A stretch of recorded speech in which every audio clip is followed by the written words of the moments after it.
నమస్తే. ఆరోగ్య సంజీవిని కార్యక్రమానికి స్వాగతం.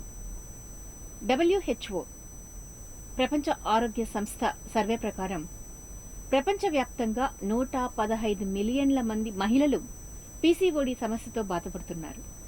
అలాగే మన భారతదేశంలో ఆరోగ్య నిపుణుల అంచనా ప్రకారం ప్రతి 5 మంది మహిళల్లో ఒక మహిళ ఈ పీసీఓడి సమస్యతో బాధపడుతూ ఉంది. అసలు పీసీఓడి అంటే ఏంటి? ఇది ఎందుకు ఇంతగా వేధిస్తుంది? మరి మహిళలకు అంటే అబోవ్ 40 అనేసరికి పీసీఓడి సమస్య ఎక్కువగా వేధిస్తుంది. దీనికి కారణాలేంటి? మొదలగు విషయాల గురించి డైటీషియన్ శ్రీమతి వీణా కిషోర్ గారిని అడిగి తెలుసుకుందాం. మరి ముందుగా వారిని మన స్టూడియోకి ఆహ్వానిద్దాం. వెల్కమ్ టు అవర్ స్టూడియో అండి. థ్యాంక్ యూ సునీత గారు ఫర్ దిస్ కైండ్ ఇన్విటేషన్. మరి వీణా కిషోర్ గారు, పీసీఓడి సమస్యకు వైద్యశాస్త్ర ప్రకారం అనేక కారణాలైనప్పటికీ కూడా జనరల్గా డాక్టర్స్ చెప్పేది ఏంటంటే పోషకాహార లోపాల వల్లే ఈ సమస్య ఎక్కువగా ఉధృతంగా వ్యాపిస్తుంది, ఉధృతంగా ప్రతి మహిళల్లో కనిపిస్తుంది అని చెప్తున్నారు. యాజ్ ఏ డైటీషియన్గా మరి ఈ సమస్యకు పరిష్కార మార్గాలు ఏంటి, ఎటువంటి పోషకాహారం తీసుకోవాలి అనే విషయాల గురించి చర్చించడానికి మిమ్మల్ని స్టూడియోకి ఆహ్వానించాం. సో మనం డిస్కస్ చేసే ముందు what about veena Kishore? So I'm a researcher by profession and by passion I'm a nutritionist అనమాట. సో మనకు తెలిసిన కొద్ది ఇన్ఫర్మేషన్ని సొసైటీకి సర్వ్ చేయడానికి ఉపయోగపడాలని చెప్పి స్పెషల్గా ఈ న్యూట్రిషనిస్ట్ కోర్స్ అనేది కంప్లీట్ చేసుకొని ఒక సర్టిఫైడ్ వెల్నెస్ కోచ్గా ఇవాళ నేను మీ ముందున్నాను. ఓకే. సో యాజ్ ఏ డైటీషియన్గా మీరు న్యూట్రిషనిస్ట్గా మీరు చేసినటువంటి అవేర్నెస్ ప్రోగ్రామ్స్ గురించి తెలియజేస్తారా? సో బేసిక్గా కరోనా పీరియడ్లో ఇదంతా స్టార్ట్ చేయటం వల్ల మేము అన్ని టైప్ ఆఫ్ మీటింగ్స్ అన్నవి జూమ్లోనే ఎక్కువ చేశాము. ఇప్పుడు 1-to-1 పర్సన్ చేయటం కానీ ఒక ఫ్యామిలీ ఆర్ ఆర్గనైజేషన్ ఆర్ ఇన్స్టిట్యూషన్కి స్పెషల్గా వెళ్ళి వాళ్ళ ఇన్విటేషన్ పైన ఆ పర్టికులర్ ప్లేస్లో అవేర్నెస్ క్యాంప్స్ అన్నవి జరుగుతున్నాయి. ఓకే. మరి కరోనా టైంలో అంటే మీరు ఎలా అవేర్నెస్ ఇచ్చారు? మీరు కరోనా టైంలో నేను డిప్లొమా కోర్స్ కంప్లీట్ చేశాను మ్యామ్. కంప్లీట్ చేసిన తర్వాత కరోనా తగ్గింది, అప్పుడు నేను కన్సల్టేషన్ స్టార్ట్ చేశాను. ఓకే. సో ఆ టైంలో మీరు కొన్ని జూమ్ మీట్స్ ద్వారా కానీ లేదంటే ఇంటింటికి వెళ్ళి అవేర్నెస్ ఇవ్వడం కానీ కొన్ని పోస్ట్ కోవిడ్ తర్వాత మాత్రమే 1-to-1 కన్సల్టేషన్స్ చేశాము. అంతకుముందు వరకు ఎవ్రీథింగ్ జూమ్లోనే. లైక్ వాట్సాప్ వీడియో కాల్స్లో కనెక్ట్ అవుతాము. సివియర్గా ఉంది అన్నప్పుడు కొన్ని పీపీటీస్ వాళ్ళ పరిస్థితిని ఎక్స్ప్లెయిన్ చేయడానికి, పీపీటీస్తో ఎక్స్ప్లెయిన్ చేయడానికి జూమ్ అనేది మంచి ప్లాట్ఫామ్ అనుకున్నాం. So everything online. Okay. So మీరు కరోనా టైంలో కూడా అవేర్నెస్ ఇచ్చారు, అలాగే కొన్ని ప్రోగ్రామ్స్ ద్వారా కూడా యాజ్ ఏ న్యూట్రిషనిస్ట్గా డైటీషియన్గా మీరు అవేర్నెస్ చేశారు. సో మీకు ముఖ్యంగా బాగా సాటిస్ఫాక్షన్ ఇచ్చినటువంటి ఒక ఇన్సిడెంట్ అంటే ఈరోజు మీరు చెప్పిన ఒక డైట్ని ఫాలో అయ్యి వారి హెల్త్ని వారు రికవర్ చేసుకున్నటువంటి సందర్భాలు, అటువంటి పేషెంట్స్ మీకు తారసపడ్డారా? చాలా అంటే చాలా మంది క్లయింట్స్ ఉన్నారు. వెరీ రీసెంట్ ఎగ్జాంపుల్ చెప్తాను మీకు. పీసీఓడితో ఇబ్బంది పడే ఒక 18 years ఓల్డ్ గర్ల్ ఒక పీసీఓడి పిల్ని కంట్రోల్ చేసుకుంటే పీసీఓడి కంట్రోల్ చేసే పిల్ని తీసుకున్నప్పుడు మాత్రమే తనకు పీరియడ్స్ వచ్చేవి. ఎప్పుడైతే పిల్ని పక్కకు పెట్టేస్తుందో తనకు మంత్స్ గడిచే కొద్దీ ఆ ప్రాబ్లం అనేది వచ్చేది కాదు. సో తనకు మనల్ని కన్సల్ట్ అయిన తర్వాత తన బ్లడ్ టెస్ట్ రిపోర్ట్స్ని ఒకసారి అనలైజ్ చేసి తన ప్రాబ్లంకి రూట్ కాజ్ ఏంటో కనిపెట్టిన తర్వాత సింపుల్గా తన ఇష్యూని మేము రిజాల్వ్ చేసాము. ఇప్పుడు తనకు వితౌట్ ఎ పిల్ ఎవ్రీ సింగిల్ మంత్ రెగ్యులర్గా పీరియడ్స్ వస్తున్నాయి. సో పిల్లు లేకపోతే నేను పడుకునేదాన్ని కాదు, అలాంటి రోజుల నుంచి ఇలా ఫ్రీగా నాకు రెగ్యులర్గా మెన్సెస్ రావటం అన్నది నాకు చాలా హ్యాపీగా ఉంది. థ్యాంక్ యూ సో మచ్ అని వాళ్ళు చెప్పే ఒక వర్డ్లో మాకు చాలా సాటిస్ఫాక్షన్ వస్తుంది. ఓకే, మేము చేసిన పర్పస్ ఫుల్ఫిల్ అయింది అని. అసలు పీసీఓడి అంటారు, ఇప్పుడు మీరు చెప్పారు, ఒక ఇన్సిడెంట్ గురించి చెప్పారు. పీసీఓడి అంటే ఏంటి? సో బేసిక్గా మీకు పీసీఓడి అని అంటే అబ్రివేషన్ ప్రకారం it's a polycystic ovarian syndrome are disorder. So syndrome కానీ డిజార్డర్ కానీ ఎప్పుడు తెలుస్తుంది అని అంటే దాని తాలూకా సిమ్టమ్స్ మన బాడీలో ఆల్రెడీ జనరేట్ అయి ఉండటం వల్ల. కొద్దిగా బేసిక్గా మీకు దీని హిస్టరీ గురించి చెప్తాను. లైక్ పీసీఓడి ట్రిగర్ అవ్వాలి అని అంటే ముందుగా మనం శ్రద్ధ వహించాల్సింది హార్మోన్స్ పైన. సో హార్మోన్స్ అంటే ఏంటి? మన బాడీలో రిలీజ్ అయ్యే కొన్ని కెమికల్ కాంపోనెంట్స్. ఇంకా వర్బల్గా చెప్పాలి అంటే మనము ఒకరితో ఒకరం కనెక్ట్ అవుతున్నాము అంటే వీ హ్యావ్ ఎ లాంగ్వేజ్. మన బాడీ మనతో కనెక్ట్ అయ్యి మాట్లాడాలి అని అనుకుంటే దానికి హార్మోన్స్ హెల్ప్ చేస్తాయి. ఇవాళ మీకు మూడ్ ఆఫ్లో ఉన్నారు, ఏ హార్మోన్ చెప్తుంది? మీ బాడీలో కార్టిసోల్, ఒక డిప్రెషన్ హార్మోన్ రిలీజ్ అవుతుంది. అండ్ ఇవాళ చాలా హ్యాపీగా ఉన్నారు, డోపమైన్ రిలీజ్ అవుతుంది. సో మీరున్న స్టేట్ ఆఫ్ మైండ్ని డిసైడ్ చేసేదే ఒక హార్మోన్. అలాంటి హార్మోన్స్ బ్యాలెన్స్డ్గా లేకుండా ఇంబ్యాలెన్స్డ్గా అయినప్పుడు ప్రొవోక్ అయ్యే ఒక సిచ్యువేషనే ఈ పీసీఓడి. ఓకే. పీసీఓడి సమస్యలతో ఎటువంటి అంటే హార్మోన్ లోపంతో ఎటువంటి ఇబ్బందులు వస్తాయి? సో బేసిక్గా ముందుగా పీసీఓడి ట్రిగర్ అయిన వాళ్ళకి ఫేషియల్ హెయిర్ అన్నది జనరేట్ అవుతుంది. సో అన్వాంటెడ్గా యాజ్ ఏ ఫీమేల్ మనకు ఫేషియల్ హెయిర్ అన్నది ఎక్కడ ఉండదు. బట్ ఎప్పుడైతే పీసీఓడి ట్రిగర్ అవుతుందో అన్వాంటెడ్ ఏరియాస్లో హెయిర్ గ్రోత్ రావటం, అబ్నార్మల్ వెయిట్ గెయిన్ అవ్వటం, అండ్ మోర్ ఓవర్ వాళ్ళకు విపరీతంగా యాక్ని రావటం. సో వాటిని పింపుల్స్ అనుకోవటానికి లేదు, బికాస్ హార్మోనల్ ఇంబ్యాలెన్స్ వల్లనే ఆ యాక్ని అన్నది వచ్చేస్తుంది. అండ్ ఇదే కాకుండా హెయిర్ లాస్ చాలా విపరీతంగా ఉంటుంది. ఈ మల్టిపుల్ రీజన్స్ని మీరు ఎప్పుడైతే అబ్జర్వ్ చేస్తారో you should not neglect it. Okay. జనరల్గా ఈ సమస్య ఉన్న వాళ్ళకి ఏ ఏజ్లో దీని ఎఫెక్ట్ అనేది బయటపడుతుంది? సో ఎర్లియర్గా అయితే ఒక 30 ఇయర్స్ ఏజ్ రీచ్ అయిన వాళ్ళకి ఇలాంటి ఒక సిచ్యువేషన్ వచ్చేది. బట్ కాలక్రమేణా వీఆర్ అట్ ఇన్ఫర్మేషన్ ఏజ్. ఏదైనా సరే గూగుల్లో టైప్ చేయగానే వచ్చే ఒక మూమెంట్లో ఏమి తినాలి, ఎలా ఉండాలి, ఎక్కడ ఉండాలి, ఏవి ధరించాలి, ఇవన్నీ ఎవరికి వాళ్ళు తన సొంత స్టైల్ని ఫాలో అయ్యే ఎరాకు వచ్చేసాం. సో ఇక్కడ ఏం జరుగుతుందంటే తీసుకుంటున్న ఫుడ్లో తన బాడీకి కావాల్సిన ఎసెన్షియల్ ఫుడ్డే కాకుండా అన్వాంటెడ్ థింగ్స్ని ఎక్కువగా తీసుకోవటం వల్ల ఇంటర్నల్గా చాలా డ్యామేజ్ జరుగుతుంది. సో దీనివల్లే మనం ముందుగా రావాల్సిన రెగ్యులర్ ఉమెన్లో సర్టెన్ ఏజ్లో రావాల్సిన మెన్స్ట్రువల్ సైకిల్ వాళ్ళ ఆ ఏజ్ కూడా అటైన్ అవ్వక ముందే పీరియడ్స్ అనేవి స్టార్ట్ అయిపోతుంది.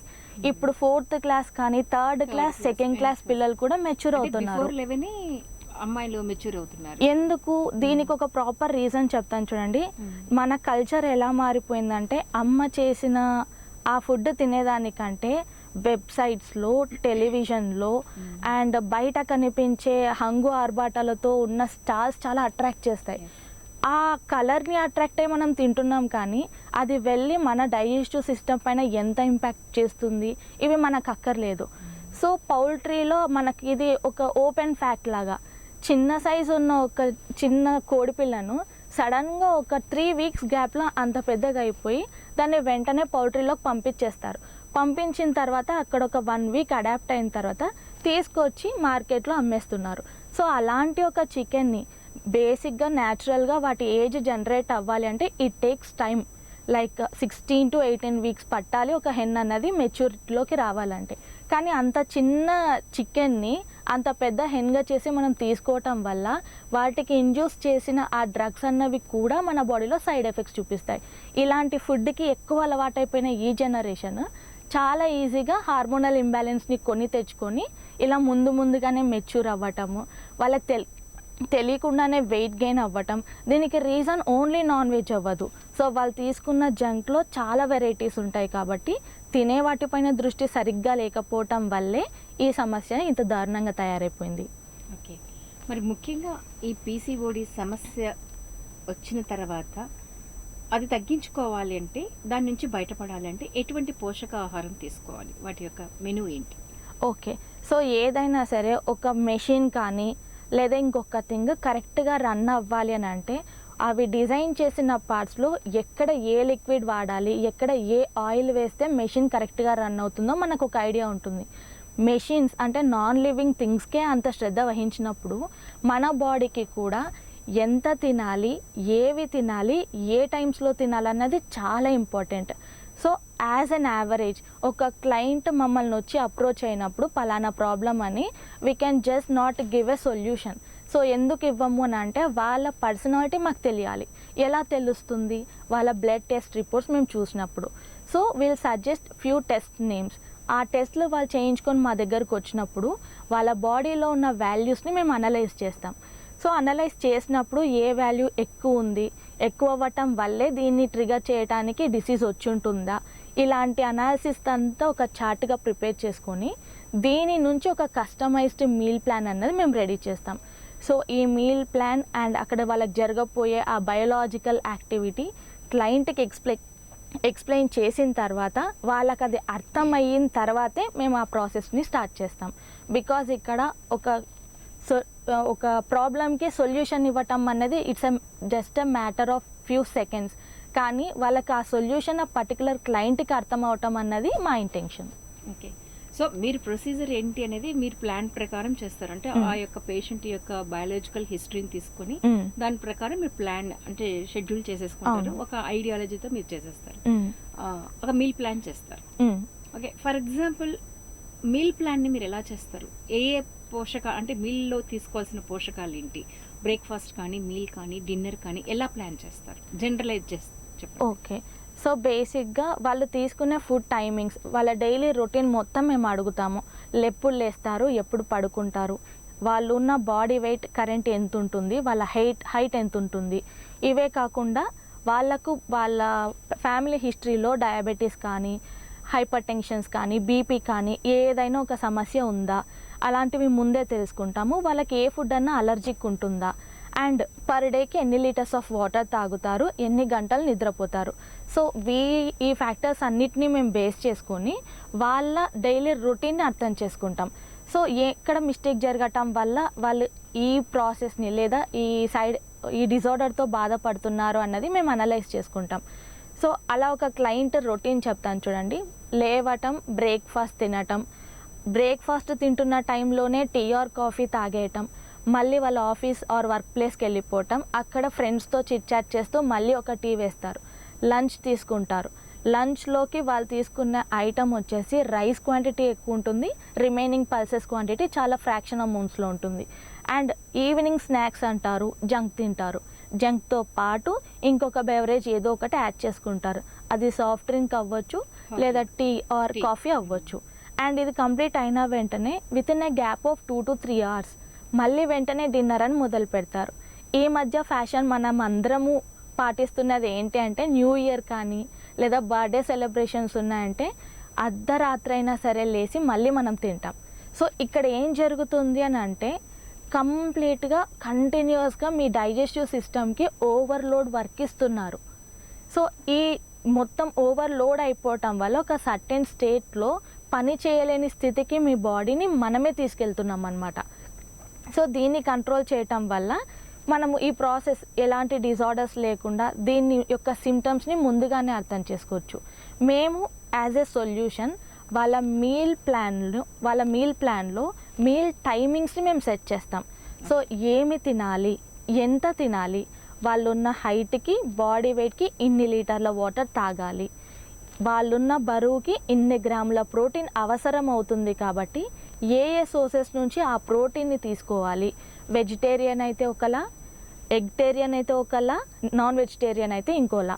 సో ఇలా డిఫరెంట్ ఫార్మాట్స్లో వాళ్ళకు ఒక కస్టమైజ్డ్ మీల్ ప్లాన్ ఇస్తాం. ఓకే. ఇప్పుడు మీరు చెప్పారు అంటే ఓవర్ ఈటింగ్, ఓవర్ డోస్ వల్ల డైజెస్టివ్ సిస్టమ్ని మనం ఇది చేస్తున్నాము అనేసి. దానికి సంబంధించిన సిమ్టమ్స్ మనకు ముందే తెలుస్తాయి అని చెప్పారు కదా. ఏంటి, ఎలా ఉంటాయి ఆ సిమ్టమ్స్? సో పీసీఓడికి సంబంధించి ఫస్ట్ సిమ్టమ్ వచ్చేసి ఇదే మ్యామ్, ఇర్రెగ్యులర్ అయిపోవటం పీరియడ్స్. సో ఇర్రెగ్యులర్ ఎందుకు అవుతున్నాయంటే, over production of male hormone in the place of female hormone. As a female body మనకు ప్రొజెస్టిరాన్, ఈస్ట్రోజన్ లెవెల్స్ అన్నవి మెండుగా ఉండాలి.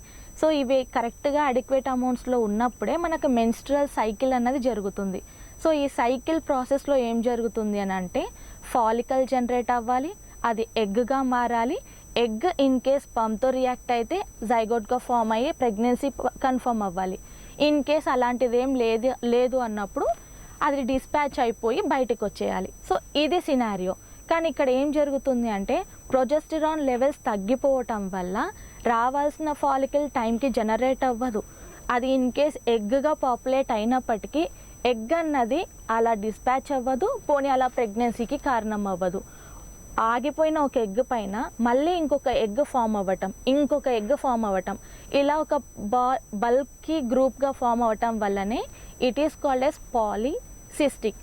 అది ఎగ్ అని ఇంకా మరోసారి చెప్పరు, దాన్ని సిస్ట్ అనేస్తారు అనమాట. సో సిస్ట్ అనేవి ఒకదానిపైన ఒకటి ఒక బల్కీ గ్రూప్గా ఫామ్ అవ్వటం వల్లనే మనకు మెన్స్ట్రువల్ సైకిల్ అనేది ఇర్రెగ్యులర్ అయిపోతుంది. ఈ కండిషన్నే మనము పాలీసిస్టిక్ ఓవేరియన్ సిండ్రోమ్ అని చెప్తున్నాము. సో ఇది ఇలా జరుగుతున్నప్పుడే మనకు సమస్యలు అనేవి మొదలవుతాయి. అంటే ఇర్రెగ్యులర్ పీరియడ్స్ రావడం, ఓవర్ వెయిట్ కావడం, ఇలాంటి సమస్యలు వస్తాయి. సో మరి వీటిని ఓవర్కమ్ చేయాలంటే మీరు చెప్పినట్లుగా న్యూట్రిషనల్ ప్రకారం మనము ప్లాన్ మీల్స్ తీసుకోవాలి. దాన్ని సో ఎంత టైం తీసుకుంటుంది మనం ట్రీట్మెంట్ అంటే మీల్స్ ప్లాన్ తీసుకున్నప్పుడు? Okay. So as a average మనం లివింగ్ బీయింగ్స్ కాబట్టి మన బాడీలో సెల్స్ ఉంటాయి. ప్రతి సెల్ ఒక ప్రాసెస్ని అడాప్ట్ చేసుకోవడానికి ఇట్ నీడ్స్ టైం. ఒక మొక్కని అలా విత్తనం నాటిన వెంటనే చెట్టుని గ్రో చేయాలంటే it's impossible. Same applies to our body. కాబట్టి నెమ్మదిగా గ్రాఫ్ని తీసుకెళ్ళాలి. కాబట్టి we suggest 60 to 90 days is the best time to transform your life or transform your body. So 60 to 90 days. ఈ డేస్లో మనం ప్లాన్ ప్రకారం వెళ్తే న్యూట్రిషనల్ ఫుడ్స్ తీసుకోవడం కానీ డైటీషియన్ చెప్పినట్లు ఫాలో అవ్వడం వల్ల కూడా ఈ 90 డేస్లో మనం రికవర్ కావచ్చు. Yes ma'am. ఓకే. మరొక ముఖ్య విషయం ఏంటంటే ఈ పీసీఓడి సమస్య అనేది not only nutritional defect plus hereditary కూడా అని చెప్తూ ఉంటారు. అవునండి. మరి హెరిడిటరీ సమస్య ఉన్నప్పుడు, న్యూట్రిషనల్ డిఫెక్ట్స్ ఉన్నప్పుడు ఈ రెండింటిని ఎలా ఓవర్కమ్ చేయాలి? సో సమస్య చిన్నగా ఉన్నప్పుడు మనం త్వరగా దానికి సొల్యూషన్ కనిపెట్టవచ్చు. వర్స్ట్ సినారియోలోకి మనం ఫ్యామిలీ హిస్టరీని అంతా చెక్ చేయాలి. అందులో ప్రైమరీ రీజన్ వచ్చేసి జెనెటిక్. సో ఈ జెనెటిక్స్ ముందు ఫ్యామిలీ నుంచి క్యారీ అవుతూ వస్తున్నప్పుడు పీసీఓడి ఆటోమేటిక్గా వాళ్ళ ముందు తరాలకు కూడా వచ్చేస్తుంది. సో దీన్ని దృష్టిలో పెట్టుకున్న వాళ్ళు న్యూట్రిషన్ వాల్యూస్ గురించి ఆ జనరేషన్కి అర్థమయ్యేలాగా చెప్తూ ముందుగానే వాళ్ళని ప్రొటెక్ట్ చేయొచ్చు. లేదు అంటే వాళ్ళకు ఆల్రెడీ అది జీన్స్లో ఉంది కాబట్టి నెక్స్ట్ సినారియో ఇంకా వర్స్ట్ అవ్వబోతుంది. ఖచ్చితంగా సర్జరీ వరకు వెళ్ళాల్సి వస్తుంది. సో ముందే హెచ్చరికలు జారీ చేస్తున్నట్లు మనకు తెలుస్తుంది. Yes ma'am. ఓకే. సో జనరల్గా చెప్పాలనుకుంటే పీసీఓడి సమస్య ఉన్న వాళ్ళకి జనరల్గా ఎటువంటి ఆహారం తీసుకోవాలి? Okay. What you take food? Okay. So PCOD అన్నది ఒక హార్మోనల్ ఇంబ్యాలెన్స్ అని చెప్పాను. సో హార్మోన్స్ అన్నవి ఇలా ఇంబ్యాలెన్స్డ్గా ఉండటానికి మనం తీసుకున్న అవుట్ సోర్స్ ఆఫ్ ఫుడ్ ఒక కారణం అయితే ద మెయిన్ రీజన్ వచ్చేసి మన బాడీలో ఆల్రెడీ జరుగుతున్న ఇన్సులిన్ రెసిస్టెన్స్ అన్న ఒక ప్రక్రియ. సో ఈ ఇన్సులిన్ రెసిస్టెన్స్ అంటే మీనింగ్ ఏంటి అని అంటే ఒక ఫుడ్ మనం కన్జ్యూమ్ చేసినప్పుడు ఫుడ్ నుంచి రిలీజ్ అయ్యే గ్లూకోజ్ మాలిక్యూల్స్ మన సెల్ అబ్జార్బ్ చేయాలి. అబ్జార్బ్ చేయాలి అంటే సెల్ యొక్క డోర్ ఓపెన్ అవ్వాలి. ఈ డోర్ ఓపెన్ అవ్వటానికి ఇన్సులిన్ హార్మోన్ అన్నది ఒక కీ లాగా బిహేవ్ చేస్తుంది. సో 1 మాలిక్యూల్ ఆఫ్ గ్లూకోజ్ అన్నది బాడీలోకి ఎంటర్ అయితే మన బాడీ 1 మాలిక్యూల్ ఆఫ్ ఇన్సులిన్ అనే హార్మోన్ని రిలీజ్ చేస్తుంది. సో దీన్ని బట్టి కౌంట్ ఎలా ఉంటుందో మీరు అర్థం చేసుకోండి. ఎన్ని గ్లూకోజ్ మాలిక్యూల్స్ వస్తాయో అన్ని ఇన్సులిన్ మాలిక్యూల్స్ మన బాడీ జనరేట్ చేస్తుంది. సో ఇది వెళ్ళి సెల్ యొక్క డోర్ ఓపెన్ చేస్తే గ్లూకోజ్ అన్నది సెల్ లోపలికి వెళ్ళిపోతుంది. వెంటనే డోర్ క్లోజ్ చేసుకొని ఆ సెల్ గ్లూకోజ్ మాలిక్యూల్ని ఎనర్జీగా కన్వర్ట్ చేస్తుంది. నథింగ్ బట్ సింపుల్గా ఏటీపీ. సో ఈ ఎనర్జీ అన్నది త్రూ అవర్ బాడీ మనకు డిస్ట్రిబ్యూట్ అవుతుంది. సో ఇది ఎప్పుడు జనరల్గా ఫుడ్ ఒక టైంకి తీసుకొని ఒక గ్యాప్ మెయింటైన్ చేసి సెకండ్ మీల్ మళ్ళీ తీసుకున్నప్పుడు. కానీ మనం ఇప్పుడు తీసుకుంటున్న ఫుడ్ ఎలా ఉంటుందంటే గ్యాప్ చాలా తక్కువ ఉంటుంది. సో బ్రేక్ఫాస్ట్ తిన్నాను, వెంటనే నా బాడీలో గ్లూకోజ్ మాలిక్యూల్స్ అన్నీ డైజెస్టివ్ ట్రాక్లోకి ఎంటర్ అయ్యి ఇన్సులిన్ అన్నది ప్రొవోక్ అయ్యి సెల్ డోర్స్ ఓపెన్ చేస్తుంది, గ్లూకోజ్ ఎంటర్ అయిపోతుంది, మెకానిజం జరుగుతూ ఉంటుంది ఎనర్జీ కన్వర్షన్ లాగా. ఇంకా పూర్తి అవ్వని ప్రాసెస్లో ఉన్నప్పుడే మళ్ళీ మనము టీ అని కాఫీ అని సర్టెన్ గ్యాప్ ఇచ్చేసి మళ్ళీ తాగుతాం. ఒక లోడ్ ఇంకొకటి మెషిన్లో ఉన్న ప్రాసెస్ కంప్లీట్ అవ్వకముందే మీరు ఇంకొక లోడ్ తెచ్చి రెడీగా డోర్ ముందు పెట్టినట్టు. పోనీ నెక్స్ట్ మళ్ళీ లంచ్ అని చెప్పి ఇంకొక పెద్ద లోడ్ ఇస్తారు. సో ఈ ప్రాసెస్లో ఏం జరుగుతుంది అంటే ఇన్ని number of glucose molecules enter అయ్యేసరికి బాడీ కన్ఫ్యూజ్ అవుతుంది. ఎక్సెస్ అమౌంట్ ఆఫ్ ఇన్సులిన్ని ఇచ్చేస్తుంది. సెల్ ఏం చేస్తుంది అంటే యాక్చువల్లీ నేను ఆల్రెడీ ఇంకొక గ్లూకోజ్ని ఎనర్జీగా కన్వర్ట్ చేసే ప్రాసెస్లో ఉన్నాను, మీరు ముందే మళ్ళీ ఎందుకు ఇంకొక గ్లూకోజ్ని తెస్తున్నారు? ఇన్సులిన్ని తెచ్చి ఓపెన్ చేయాలని మీరు ఎంత ట్రై చేస్తున్నా I can't open because already ఇంకొక గ్లూకోజ్ ఎనర్జీ కన్వర్షన్ మోడ్లో ఉంది. సో ఇక్కడ ఏమవుతుందంటే ఇన్సులిన్ని రెసిస్ట్ చేస్తుంది బాడీ. మీరు నాకు వద్దు, ఈ పర్టికులర్ సినారియోని ఇన్సులిన్ రెసిస్టెన్స్. సో బాగా గమనిస్తే పెట్టేసింది. సో మీరెవ్వరు ఎంటర్ అవ్వటానికి లేదు అని. సో అలా పెట్టేసిన ఈ సిచ్యువేషన్లో ఆ గ్లూకోజ్ అండ్ ఇన్సులిన్ అన్నది బ్లడ్ స్ట్రీమ్లో మిగిలిపోతాయి. మీరు అర్థం చేసుకుంటే this is called diabetes. Glucose molecules అన్నవి బ్లడ్ లైన్లో ఉండిపోవటం. ఎందుకు ఉండిపోయాయి? ఇన్సులిన్ అన్నది సెల్ యొక్క డోర్ని ఓపెన్ చేయలేకపోవటం వల్ల. సో ఇలా మిగిలిపోయిన వాటికి డయాబెటీస్. అండ్ ఈ ఇన్సులిన్ అన్నది ఒక హార్మోన్ అని ముందుగానే చెప్పాను. ఈ హార్మోన్ అన్నది ఓవర్గా ప్రొడ్యూస్ అవ్వటం వల్ల న్యాచురల్గా అడిక్వేట్ ప్రపోర్షన్స్లో రిలీజ్ అవ్వాల్సిన మిగతా హార్మోన్స్ పైన ఎఫెక్ట్ చూపిస్తుంది. ఏం చేస్తుంది స్వాగతాహ? టెస్టోస్టిరాన్ లెవెల్స్ పెంచేసి ఈస్ట్రోన్ అండ్ ప్రొజెస్టిరాన్ లెవెల్స్ని లోయర్ చేసేస్తుంది. అవసరమైన ప్రోటీన్ని తగ్గించి అనవసరమైన దాన్ని బిల్డ్ చేస్తుంది. బికాజ్ ఇక్కడ ప్రపోర్షన్స్ అన్నవి కంప్లీట్గా ఇంబ్యాలెన్స్ అయిపోతున్నాయి. సో అందుకే మనకేం జరుగుతుంది, రెగ్యులర్ రావాల్సిన మెన్స్ట్రువల్ సైకిల్ ఇర్రెగ్యులర్ అయిపోయి పీసీఓడి ట్రిగర్ అయింది. PCOD is not just about periods. The main enemy or main reason behind the PCOD is insulin resistance. దీనికి కారణం ఏంటి అంటే ఒక టైం ఇంటర్వెల్ మెయింటైన్ చేయకుండా మీరు తీసుకుంటున్న ఫుడ్. సో ఏ ఫుడ్ తీసుకోవటం వల్ల ఇన్సులిన్ ప్రొవోక్ అవ్వకుండా ఉంటుందో అలాంటి ఫుడ్ని తీసుకోవటం వల్ల ఈ సిచ్యువేషన్ని మనము నెమ్మదిగా రిజాల్వ్ చేసుకోవచ్చు. ఓకే, ఈ సిచ్యువేషన్ని మనం పర్ఫెక్ట్గా ఫేస్ చేయాలన్నా, ఫైట్ చేయాలన్నా మనం తీసుకోవాల్సిన పోషక ఆహారాలు, పదార్థాలు ఏంటి? Okay ma'am. సో మీకు జనరల్గా ఒక ఎగ్జాంపుల్ చెప్తాము. మన డైలీ రొటీన్లో రైస్ అన్నది సౌత్ ఇండియన్స్కి వైట్ రైస్ అన్నది చాలా ఇష్టం అండ్ అది మనకి ఇంపార్టెంట్ కూడా. దాంతోపాటుగా దాల్, పప్పు దినుసులతో చేసిన ఒక థింగ్. అండ్ కూరగాయలు పెట్టుకుంటాము, పచ్చళ్ళు పెట్టుకుంటాము, పెరుగు ఇలా తినటం కరెక్టే, కానీ తింటున్న విధానంలో ప్రపోర్షన్స్ అన్నవి చాలా ఇంపార్టెంట్. రేషియో. సో ఆల్రెడీ మన బాడీలో ఒక ప్రాబ్లం ఇండ్యూస్ అయింది అన్నప్పుడు మనం మళ్ళీ ఇదే కంటిన్యూ చేసామనుకోండి, వర్స్ట్ సిచ్యువేషన్లోకి ఎంటర్ అయిపోతాం. సో సింపుల్గా ఏం చేయొచ్చు అంటే మనం ఉన్న బాడీ వెయిట్కి, సపోజ్ ఫర్ ఎగ్జాంపుల్ ఒక పర్సన్ 50 కిలోస్ ఉన్నారు అంటే ఆ పర్టికులర్ పర్సన్కి 50 grams of protein per day అవసరం అవుతాయి. సో ఆ 50 బట్టి ఎంత వెయిట్ ఉన్నామో అన్ని గ్రామ్స్ ఆఫ్ ప్రోటీన్ మనకు అవసరం అవుతాయి. సో వాళ్ళు ఉన్న హైట్కి మెయింటైన్ అవుతున్న వెయిట్కి రెండిటి రేషియోని బట్టి ఎంత తినాలి అన్న రేషియో క్యాలిక్యులేట్ అవుతుంది మ్యామ్. సో దీనికి మనము వైట్ రైస్, ఇక్కడ కార్బ్స్ అండ్ నథింగ్ బట్ అవి మన బాడీలోకి ఎంటర్ అయిన వెంటనే ఆ స్టార్చ్ మాలిక్యూల్ అనేది స్ప్లిట్ అయిపోయి సింపుల్గా గ్లూకోజ్గానే వచ్చేస్తుంది. గ్లూకోజ్ వల్లనే ఇన్సులిన్ అన్నది బాడీలో ఎక్కువ ప్రొవోక్ అవుతుంది. కాబట్టి కార్బ్స్ రేషియోని ముందుగా తగ్గించుకోవాలి. ఇది అందరూ చేయాలని కాదు, ఇన్సులిన్ రెసిస్టెన్స్తో బాధపడే వాళ్ళు మాత్రమే. సో కార్బ్స్ రేషియోని తగ్గించి ప్రోటీన్, ఫ్యాటీ యాసిడ్, ఫ్యాట్స్ని పెంచాలి. సో పెంచాలి ఇన్ ది సెన్స్ వీటికి కూడా రేషియోస్ ఉంటాయి. మీరు తీసుకుంటున్న లీఫీ వెజిటబుల్స్లో ప్రోటీన్స్, దాంతోపాటు అడిషనల్ ప్రోటీన్ కోసం ఎగ్ లేదా ప్లాంట్ నుంచి ఎక్స్ట్రాక్ట్ చేసిన ప్రోటీన్ పౌడర్స్, దీంతో పాటుగా ఫ్యాటీ యాసిడ్స్ కోసం సాల్మన్ ఫిషెస్ని సజెస్ట్ చేస్తాము. అవి అందుబాటులో లేనప్పుడు ఫ్యాటీ యాసిడ్కి సంబంధించిన సప్లిమెంట్ ఏదైనా సరే మీరు డైజెషన్లోకి ఇంక్లూడ్ చేసుకోవచ్చు. దీంతో పాటుగా fatty acids and good cholesterol అన్నవి మనకు చాలా ఇంపార్టెంట్. చాలామంది డైటింగ్ అనగానే లేదా ఫాస్టింగ్ ఉంటాము అన్నప్పుడు ఓవర్గా వాళ్ళు చేసే పని ఏంటి అని అంటే అవసరమైన దాన్నే వదిలేసి అనవసరమైన దాంట్లో న్యూట్రిషనల్ వాల్యూస్ వెతుక్కుంటారనమాట. నెయ్యి మానేయటం, మిల్క్ ప్రోడక్ట్స్ మానేయటం. ఎందుకు అంటే కొలెస్ట్రాల్ వచ్చేస్తుంది. Cholesterol is very very good for us. అది మనకు చాలా ఇంపార్టెంట్.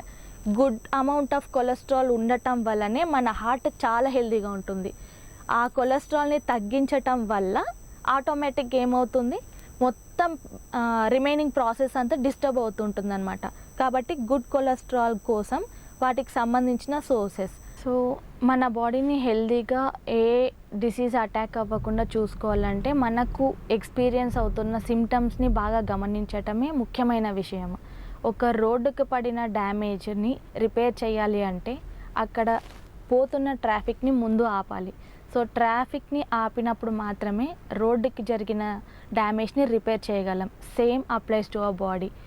మన బాడీలో డ్యామేజ్ని రిపేర్ చేసుకోవాలి అంటే ఈ అన్వాంటెడ్ ఇంటేక్ అన్నది కంట్రోల్ చేయాలి. కంట్రోల్ చేయటం nothing but it's fasting. So మేము చెప్పే ఈ మెకానిజం అంతా ఆటోఫాజీ అన్న ఒక నోబెల్ అవార్డ్ విన్నింగ్ కాన్సెప్ట్ని అప్లై చేస్తాం. సో 2016లో మీరు గమనిస్తే ఈ ఆటోఫాజీ అన్న టాపిక్ పైన నోబెల్ ప్రైజ్ అవార్డు వచ్చింది. So we're not dealing a simple science but a Nobel award winnowing science. కాబట్టి మీకోసం ఆలోచించి చెప్తున్న ఈ విషయాలను గుర్తుపెట్టుకొని మరిన్ని సలహాల కోసం మీ దగ్గరలో ఉన్న న్యూట్రిషనిస్ట్ దగ్గరికి వెళ్తారని ఆశిస్తూ సెలవు తీసుకుంటున్నా. Thank you. సో విన్నారు కదా, మరి పీసీఓడి సమస్య ఎట్లా వస్తుంది, ఎందుకు వస్తుంది, కారణాలు అనేది చాలా చాలా క్లియర్గా తెలియచేశారు వీణా కిషోర్ గారు. మరి యాజ్ ఎ డైటీషియన్గా ఎటువంటి న్యూట్రిషనల్ వాల్యూస్తో ఉన్నటువంటి ఆహారాన్ని తీసుకోవాలి, ప్లాంట్ మీల్స్ ఎలా ఉండాలి అనే విషయాల గురించి కూడా కూలంకుషంగా మనతో చర్చించారండి వీణా కిషోర్ గారు. చాలా చక్కటి విషయాలను విశదీకరించారు. ముఖ్యంగా ఎగ్జాంపుల్తో సహా ప్రతి కామన్ పీపుల్కి కూడా రీచ్ అయ్యే విధంగా మీరు యూస్ చేసినటువంటి ఒక టర్మినాలజీ అనేది చాలా చక్కగా ఉందండి. సో మా ఇన్విటేషన్ మన్నించి ఇక్కడికి వచ్చి తెలియజేసేందుకు మీకు ధన్యవాదాలు తెలియజేస్తున్నాను. నమస్తే. Thank you.